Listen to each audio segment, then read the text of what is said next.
Last week, we told you about a construction worker who was hit by a vehicle while working near New Circle Road in Lexington. Now that man's still in the hospital recovering from very serious injuries. Tough time for his family, right? And today, WKYT's Alyssa Williams talked with his family.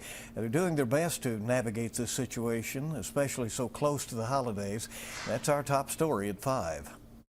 It's a nightmare for any family of a blue-collar worker, but it became a reality for the Riley family after Joseph Riley was hit by a car while working construction in Lexington last week.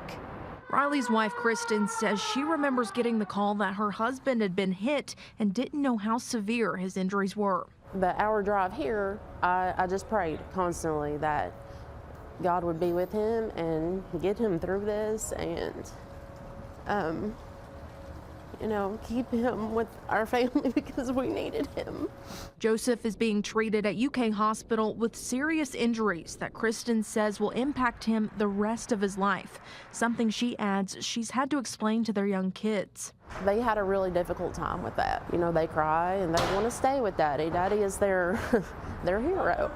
What is meant to be a joyous time of year for their family is now plagued with uncertainty.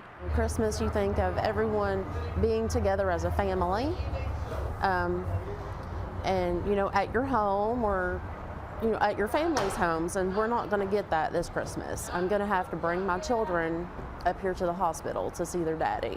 She says a GoFundMe page has been created to help them navigate this situation. It really means just so much to us that, you know, these people are so giving and so thoughtful.